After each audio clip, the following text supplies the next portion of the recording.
Hello, hello, hello, everybody. Welcome back to Work in Prog-mess with me, Lindsay Bushing. Yay!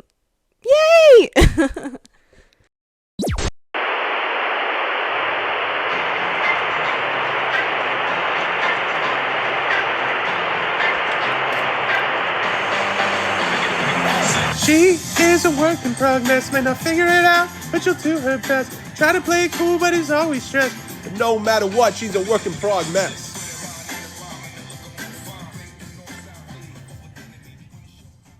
That was good. Let's hear it. Woo! Welcome back. Woo! So I got my wisdom teeth out. Today's Monday. I got them out on Thursday. So if I sound a little weird, or if you're watching, if I look a little weird, like kind of like not resting bitch face, but like resting sad face almost, just because I can't really open my jaw that much still yet. I don't know, is that normal? Like, it's kind of sore on one side. Those bottom ones, they were impacted, so that shit kind of hurt. I got all four out. Not really planned, was a little bit unexpected, and I literally had gone to the regular dentist on Saturday, not this past weekend, but the one before, and then in the same week on Thursday I got them out. So there was not a lot of forethought and planning, which is why getting my wisdom teeth also coincided with our management company redoing our bathroom, so we had to stay in a hotel for the whole week. So I had to recover from my wisdom teeth being removed in a hotel, which wasn't too bad. It was like one that had kind of the whole kitchen, living room, kind of separate bedroom layout, so it wasn't terrible, but they told me I had to take any pets with me when I left, and that we couldn't come back while they were doing construction. So obviously I had to take Benny, so we had to smuggle Benny into the hotel. And then part of the fun of staying in a hotel is that they come and clean your room every day, but because I smuggled Benny in, I just had to keep the sign on the door the whole time, like, I don't want you to come, I don't want to turn down service. But that's the best part of staying in a hotel. And then I was also paranoid that they were gonna, I don't know, I feel like sometimes in movies and stuff, when someone stays at a hotel and no one sees them for a couple days, always in a crime movie, they're like, they send someone to look for signs of life or something. They're like, this person hasn't left in 3 days, maybe we should make sure they're alive. But that did not happen. The Residence Inn did not. No shame to Marriott. That's just like, I just think only this plaza would do that if I was a rich heiress, probably not some Joe Schmo staying on the side of the highway at the Tampa airport hotel. Anyway, so I was recovering this past weekend. I got them out on Thursday morning, and then I kind of slept all day Thursday, and then so it was really Friday and Saturday. I was at the hotel till Saturday afternoon, and then I could come home Saturday afternoon and Sunday. And I guess to make the whole thing more exciting, I somehow latched on to TV shows involving nuclear disasters / nuclear bombs. So I watched Fallout on Amazon Prime, and then also, I don't know why, I think it just got me in the mood. I watched the Chernobyl TV show from the miniseries on HBO from 2019, and it was so good.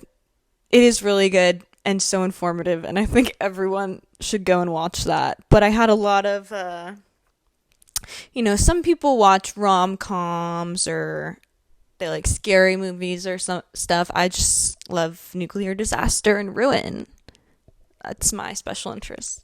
All jokes aside, though, I did in college take a class called Strategic Weapons and Arms Control, and we really went through the whole Cold War and onward nuclear era.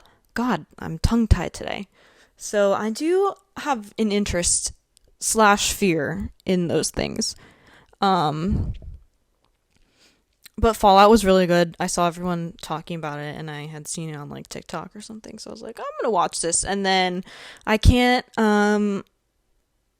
just watch something and like it a normal amount. I then need to know all the lore and everything, every little detail about all the characters and what's going on and all the other stuff. So, it gave me a good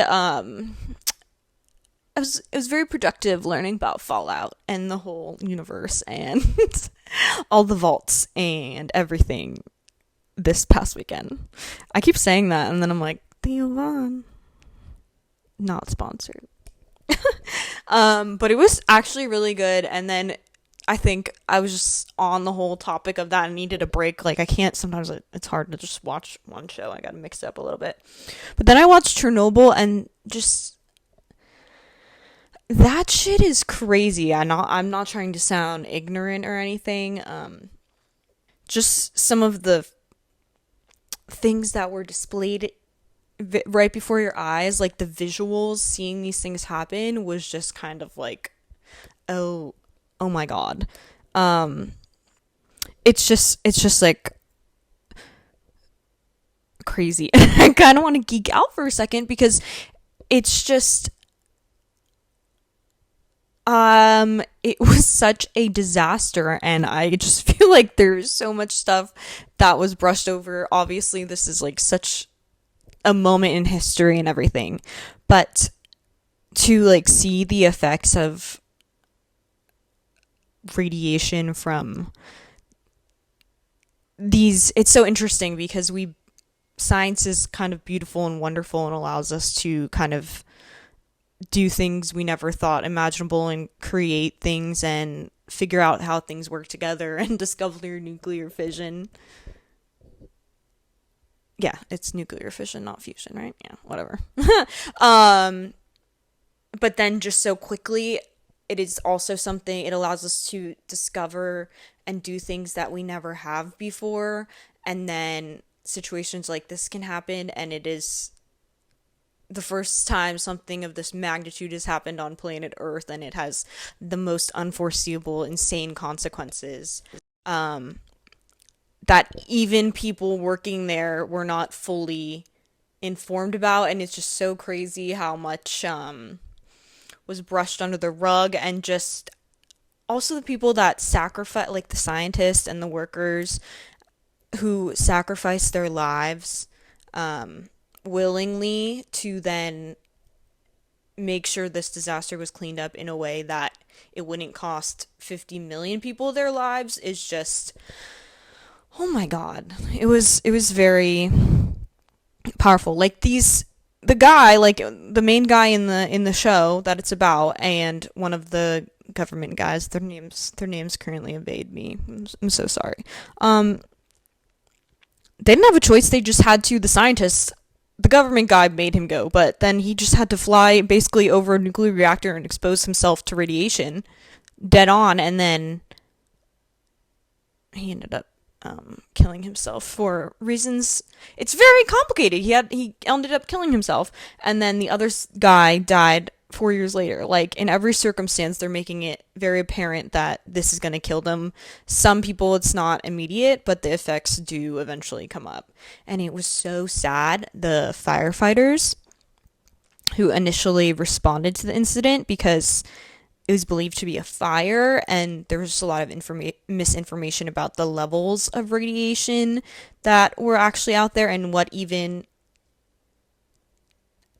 This is what's crazy to me. There was a debate over if the core had actually exploded and been exposed, and people had been denying it for literally maybe 20, I think it was 20 or 24 hours, like some amount of time, when it really was exposed, and it's just leaching all of this radiation into out into the atmosphere and into the earth and everything around it. And there's like graphite parts of the nuclear core that are so radioactive just like next to people, and one of the firefighters picked it up, and then his freaking hand was like melting off.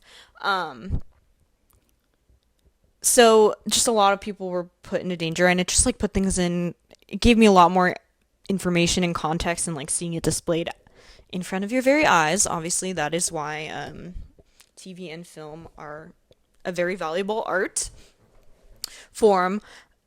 But it was so sad because the firefighters that initially responded to this, that's what I was going back to, they were so, I think they died within 4 days maybe of their initial exposure, and like it really just kind of melts you from the inside out, and it is so horrible and destructive. And it's literally because the subatomic particles, I think, are moving so fast, it's literally like shredding your cells in your body apart and destroying it. Literally. So, but they were so radioactive that they had to be buried in, they were put in like wood coffins and then put in 5-inch thick lead coffins and then buried in the ground together, and then they filled in the grave pit with cement instead of dirt because they were so radioactive and they didn't want their corpses to like leach into the earth.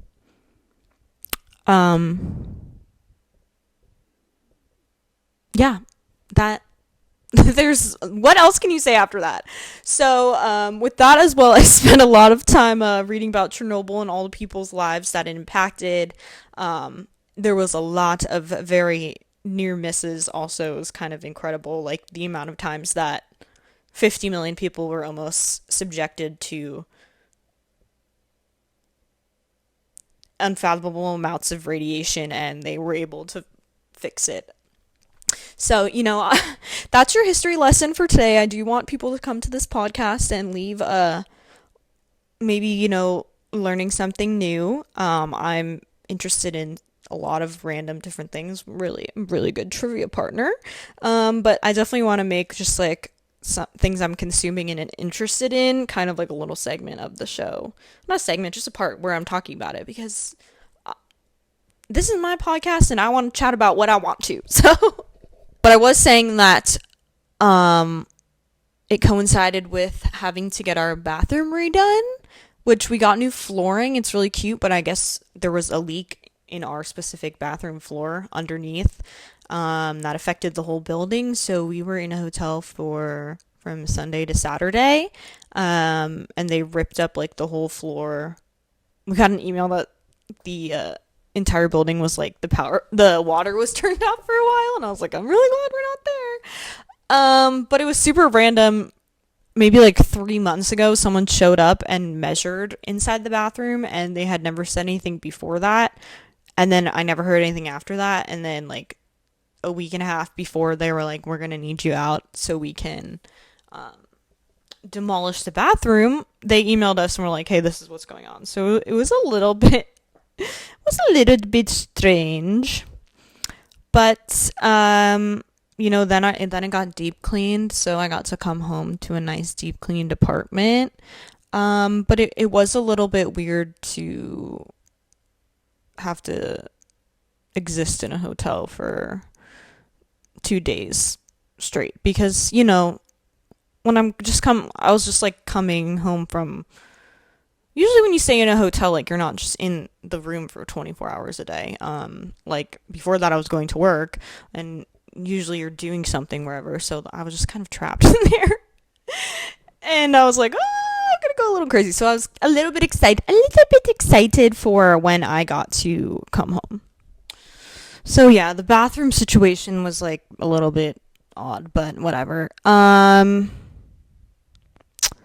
in all, I'm feeling pretty good. I think I said my jaw is just a little bit sore. I was slightly underwhelmed by, you know, this is something that I've been waiting my whole life to do, you know, like everyone wants their moment, to have like a anesthesia moment and see if you say something funny.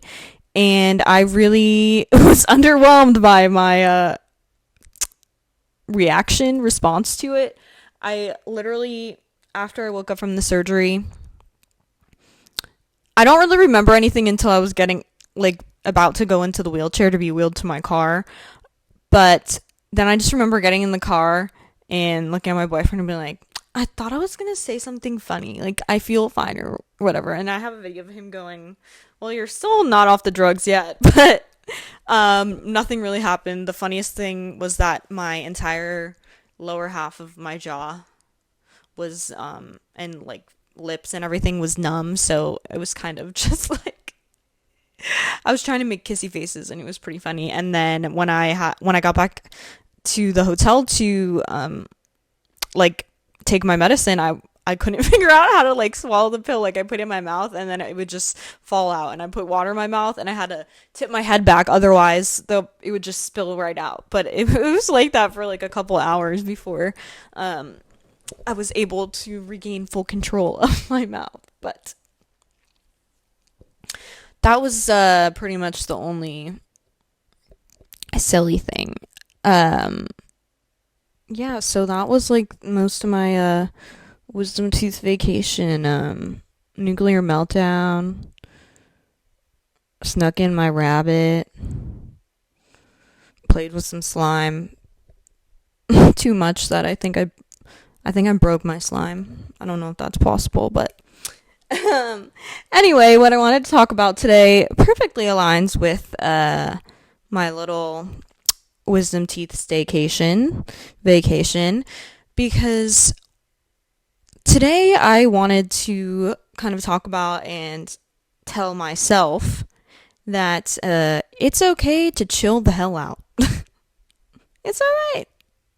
You just had 4 teeth ripped out of your head and you were under IV sedation. You are allowed to not let yourself have any pretty little thoughts up in your head for a day or two.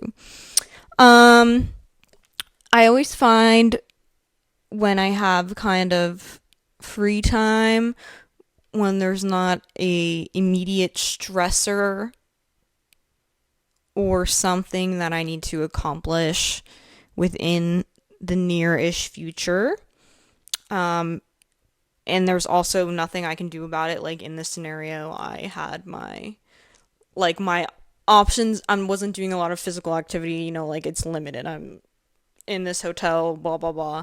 I just kept thinking to myself, oh, this is a perfect time to like figure my shit out. Figure out what I want to do. Figure out what I'm going to do next. What job do I want to do? What do I really want to do? This? Do I want to do that? How do I feel about me? Why do I feel about this? Just figure it all out. Number one, that is just an overwhelming task to kind of throw onto yourself for like a 3-day period. Like, yeah, and there's Lindsay. What the fuck? You're not going to figure out your entire life in 3 days. Like, maybe if I did some ayahuasca and then went into some sort of psychosis, I would think I figured it all out. But other than that, I don't really think a lifetime worth of decisions and anxieties and problems and whatever else I'm trying to quote unquote figure it out can be solved in that short amount of time. So that's already just an overwhelming amount of pressure that I'm putting on myself for absolutely no reason. But also, like, why? Why have I gotten to the point in my life where I am not allowing myself, like, I almost feel like guilty, and I have anxiety when I'm not having anxiety and worrying about and thinking about things and what I have to do. If there's a moment of my life when my brain is quiet and not being productive, I immediately kind of like shame myself into being like, why are you not using this time wisely or maximizing it and getting the most benefit out of it for yourself? Because realistically, I had Thursday doesn't really count, but Friday, Saturday, Sunday to, I could have meditated or whatever and like dug deep in my soul and had some serious conversations with myself and blah, blah, blah. But why, number one, why do I feel the need to do that? And why do I need to feel the need that anytime I have an opportunity to just release my mind of everything that I'm worrying about or have to do, which doesn't happen often, where you are like, yeah, you have to stay home and lay on the couch for 3 days or whatever until you feel better. Like, that's not something that occurs a lot. So why the one opportunity where that happens to me in the recent times, am I like getting mad at myself and being like, oh, you didn't read 2 books while you were laying on the couch? Why wouldn't you do that? Oh, you didn't update your resume? Oh, you didn't decide whether you want to go to law school or not? Oh, you didn't decide if you want to go to grad school or not? Oh, you didn't decide your new morning routine, or just like some stupid shit like that. Like, I found myself multiple times being like, oh, I should be doing that. And it's so dumb because that's something I feel like I've thought about and said to myself my whole life. But then also I've spent time being like, all right, I'm gonna think about it and figure it out. And I never fucking figure out anything or whatever. I'm just unnecessarily being tough on myself for God knows what reason. So I need to, and everyone I said that to, like, I told my mom, my boy, they're like, bro, you just like literally had your teeth ripped out of your head. Like, you're allowed to just lay down and not think about anything. And then, I go on to watch Chernobyl and then dissect that, but I'd rather do that. That's more interesting than myself. I'm like telling myself I need to figure stuff out, but then I'm like, what do I need to think about? What do I need to figure out? There's nothing to figure out. Like, I feel like I'm always just like in the pursuit of trying to make myself better, but I also just can't accept where things are sometimes and just be at peace in the moment, if that makes sense. It's kind of like a weird thing to try to figure out how to articulate, because it's just like some like weird intrusive thought that gets looped around in my head. But I'm so tired of, that sounds, I don't want to say I'm so tired. It's just annoying, like, to be overcome with anxiety about not having anxiety or worrying about something. Like, what is that? Why does that happen? Am I just, my body is so like attuned and primed to just have anxiety that it almost feels wrong, and like something is out of place and like wrong when I don't have those feelings.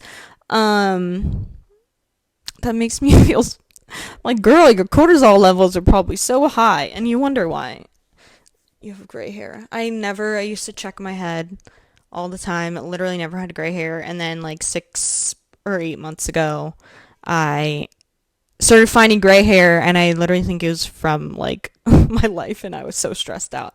So we're working on not being so stressed out anymore to stop literally growing gray hairs out of your head. And I know a lot of people like to say that's an old wives' tale, but I have researched it, and they took back, at first the PR statement was, stress causes gray hair. Then we went through a period of time where, no, that's just an old wives' tale, that doesn't actually happen. Now we are recanting the old wives' tale statement and saying that it actually truly stress can cause gray hair. So just to catch you guys all up on the most recent research in premature gray hair. But yeah, I just think, I don't know if that is just my personal feelings about myself, or that lends itself to kind of the culture that we live in, where I always need to be doing something and bettering my life, and I can't ever just be. But also, I don't know where this kind of notion that, oh, I just need to sit down and think about it really hard and everything will be solved, or I'll have all the answers. Like, that has never worked for me, and that is not ever going to work for me. I don't really know where that comes from, but I kind of existed in doing nothing for 3 days, and then awoken this morning and was like, oh my God, who am I? What am I doing? I haven't really thought about anything for 3 days. And it was so nice. And then I almost kind of ruin it with my anxieties about what I wasn't doing. And I mean, yes, it's important for me to figure out what I want, where I'm going, what I'm doing, what's my next step, what I'm looking forward to. But think about that all the time anyway. I don't know. I guess maybe I need to be more intentional when I am thinking about things. I don't know. I think I put a lot of pressure on myself to kind of like know what's up and like know what kind of path I'm going down or like that I'm making decisions. I don't know. I kind of think just leaving it up. I don't know. I am dumbfounding myself today. I thought I could like articulate this better and kind of not spread some wisdom. I have no wisdom. But I don't know. I don't know what it is and why I feel that way and why when I don't know. What do I have to prove? Who do I have to prove it to? I don't know. How many times can I say I don't know?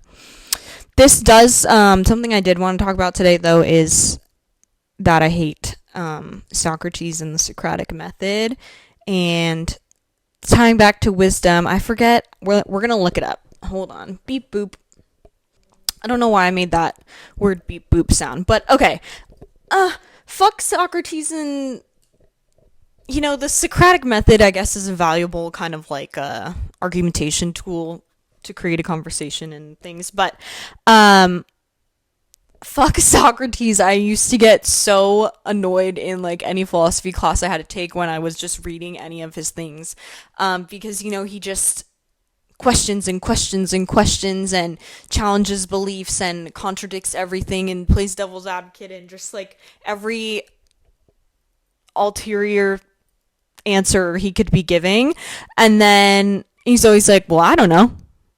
So he's just questioning and then not providing. I don't know. He always just used to make me so angry. I guess that is like at the core of the Socratic method is questioning everything, knowing nothing. Like, so how I came to fuck Socrates.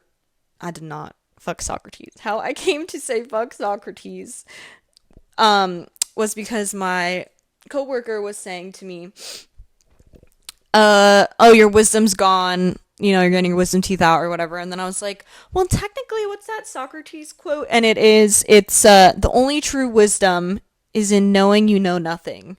So I was like, maybe you gain wisdom when you get your wisdom teeth out because they're taking it away. So then I truly can say I have none or nothing. I was trying to interpolate it that way, but it doesn't really make sense. But then it kind of just sent me down a memory lane of, oh yeah, fuck Socrates. Like, yeah, you contributed to many later philosophers and presented a model that is still widely used today, but God, that's why they literally like exiled you and locked you in jail and everyone hated you because you were annoying as fuck. Oh my God. I don't even know how I got to that, obviously via the wisdom teeth, but I think I just kind of started talking about that. Oh, it's such a fun ride in my brain. Oh, what fun it is to ride. Oh, so what I did want to say is now we're kind of caught up on the episodes. This is like literally Monday, April 22nd. I'm posting this on Wednesday. Normally I'm going to film on Fridays, I think. But I just wanted to say thank you so much to everybody who has listened or watched or saw my TikTok or followed me on Instagram or whatever. It's been super fun. I'm having a good time, and I'm just thankful. Thank you all my friends who like give me my little views and then tell me it's great and that I'm articulate and I don't sound like a dummy. That makes me really happy. And I really hope I can kind of like make a little podcast community where then I can like engage with people and what I'm talking about. And yeah, I think that would be super cool. I don't want to talk about it too much because right now we're nobody, but that would be fun in my wildest dreams. I almost started singing Taylor Swift. That's another thing. I didn't know if I wanted to talk about it, but the Dead Poets Society, just kidding, the Tortured Poets Department came out and is receiving, I want to say, mixed reviews, but I think the Swifties love it and a lot of other people do not. Unfortunately, I don't hate it, I don't love it. I just fall somewhere in the middle. I think, girl, she's Taylor Swift. Like, that's a household name, actual icon, biggest tour ever. I got to go to it. It was super amazing. It's so long. The whole time I was just like, this girl is so in shape. She is so fit. Like, she is singing and dancing and running around for 3 hours, and I haven't seen her drink that much water, and I can't even sing in the car for an hour straight without my throat getting super dry and itchy. So that she's a talented woman, but I don't know. I have no place to. I have know nothing about music, but I think it's definitely kind of to the point.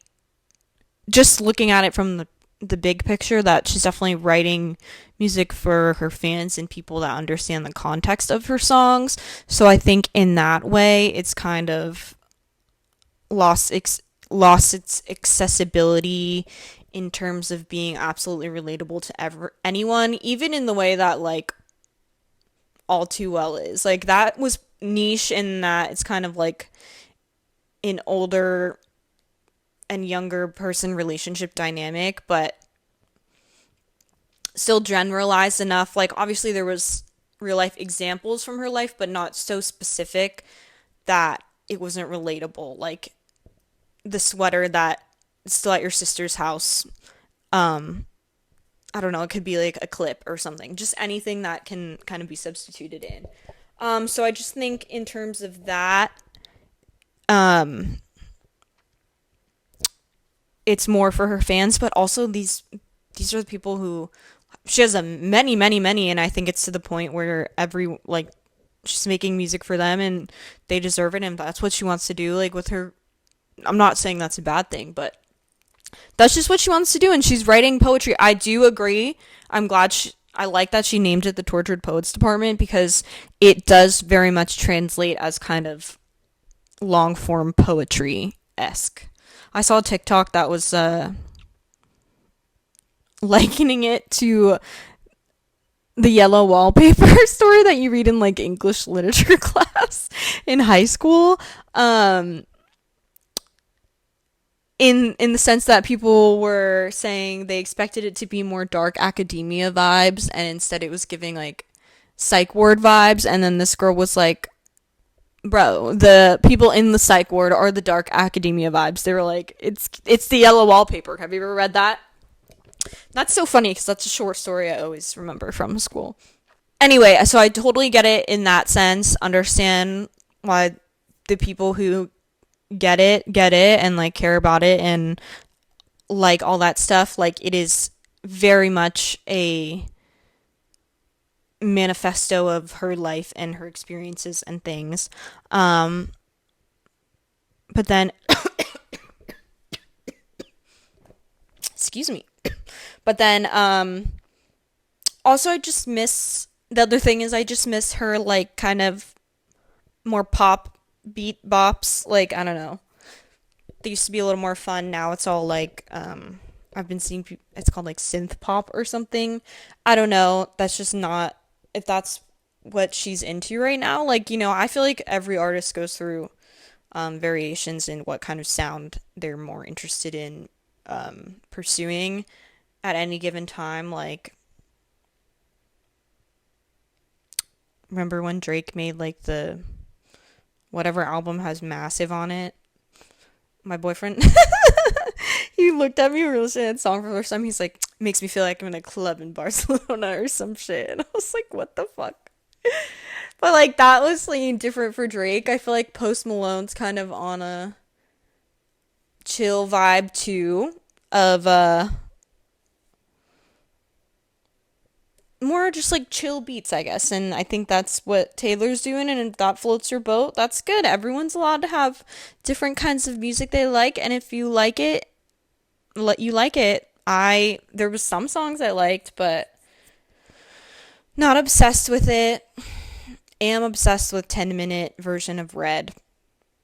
Oh my god. No, it's on Red. 10-minute version of All Too Well. That's embarrassing. I might have to cut that out. I don't know. I didn't mean to say that like that. But yeah, that's my official review. An album that I really do like is Deeper Well by Casey Musgraves. That came out not too long ago. Too Good to Be True is just so catchy, and Lonely Millionaire always stuck in my head. Really like those. Then I like Cowboy Carter also. But I'm new to the Beyonce, to the Bayhive. I just respect her. I respect her as a woman.